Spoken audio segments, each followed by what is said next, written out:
ఈ నెల 15వ తారీఖు రోజు మన పాల్వంచలోని వెంగళరావు నగర్ కాలనీకి చెందిన మంగమ్మ ధరావత్ మంగమ్మ అనే ఆవిడ ఒక పిటిషన్ ఇచ్చింది. ఆ పిటిషన్ సారాంశం ఏంటంటే వాళ్ళ కొడుకు ధరావత్ హరినాథ్ అతని భార్య వలన అంటే వాళ్ళిద్దరి మధ్యలో అంతకుముందు గొడవలు ఉన్నాయని, ఈవిడ వేరే వాళ్ళతో అక్రమ సంబంధం ఉందన్న విషయం తెలుసుకొని గొడవలు జరిగినాయని, పెద్దల సమక్షంలో పంచాయతీ కూడా జరిగినాయని, అవన్నీ విషయాలు మనసులో పెట్టుకొని అతను సూసైడ్ చేసుకున్నట్టుగా అనిపిస్తుంది అని చెప్పేసి ఆవిడ ఫిర్యాదు ఇవ్వడం జరిగింది. దానికి మెయిన్ కారణం హరినాథ్ భార్య అయినటువంటి శృతిలయ కారణం అని చెప్పేసి ఇవ్వడం జరిగింది. ఈ శృతిలయ ఫారెస్ట్ డిపార్ట్మెంట్ లో బీట్ ఆఫీసర్ గా పనిచేస్తుంది. అయితే ఇక్కడ ఏంటంటే మాకు ఫిర్యాదు వచ్చిన తర్వాత ఇక్కడ పోయి ఎంక్వైరీ చేస్తే ఏదో ఉరి వేసుకున్నట్టుగా ఈమె కొన్ని కొంతలు లేని సమాధానం చెప్పడం జరిగింది. ఎక్కడ ఉరి వేసుకున్నాడు అంటే మేము వెళ్ళేసరికి అక్కడ ఆల్రెడీ బాడీని తీసేసిన చెప్తా ఉన్నది. తీసేసిండ్రు, హాస్పిటల్ పంపించిన అని చెప్తా ఉన్నది. కానీ ఆమె చెప్పినటువంటి వివరణతో మాకు సంతృప్తి అనిపించకుండా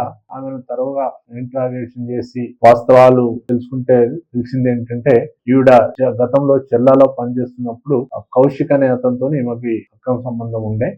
అది ఆ విషయం ఇప్పుడు ఈ హరినాథ్ కూడా తెలిసింది. అక్కడ చెల్లాలో గొడవ అయింది, పెద్దల సమక్షంలో పంచాయతీ జరిగింది. జిల్లా గొడవలు అట్లనే కంటిన్యూ అవుతా ఉన్నాయి. అదే ఇతను ఉంటే ఎప్పుడు ఇట్లా గొడవలు అవుతున్నాయని చెప్పేసి అతన్ని చంపాలని కౌశిక్ అండ్ ఈవిడ ఈ శృతిలయ వీళ్ళు అనుకున్నారు. వారికి తోడుగా ఇంకొక ఇద్దరిని కూడా కౌశిక్ తీసుకురావడం జరిగింది. దానిలో భాను అన్న ఒకతను, మోహన్ అనే ఇంకొకతను, వీళ్ళిద్దరు కూడా కౌశిక్ ఫ్రెండ్స్. ఈ భాను దూర బంధువు కూడా. వాళ్ళ అనుకున్నటువంటి ప్లాన్ ప్రకారం మొన్న 15వ తేదీ రోజు ఈ శృతిలయ నైట్ వాళ్ళకి ఫోన్ చేసి ఇక్కడ ఇంటికి రమ్మని చెప్పడము, వాళ్ళు ఇంటికి రావడం ఇక్కడికి వెంగళరావు నగర్ కాలనీకి. ఆ నైట్ అర్ధరాత్రి పూట అతనికి కొంచెం మద్యం సేవించే అలవాటు ఉంది హరినాథ్ కి. ఆల్రెడీ అతను మద్యం సేవించున్నాడు, పడుకున్నాడు. వీళ్ళు వచ్చిన తర్వాత ఈ నలుగురు కలిసి అతన్ని గొంతు నలిమి చంపేయడం జరిగింది. ఆ తర్వాత అంటే అతనే సూసైడ్ చేసుకున్నాడు, హాస్పిటల్ తీసుకువెళ్ళడం కోసం అని కిందికి దింపడం అని చెప్పేసి ఏమో ఒక కట్టుకథ అల్లింది. వాళ్ళని ఈ రోజు అరెస్ట్ చేసిన రిమాండ్ పంపించడం జరుగుతుంది.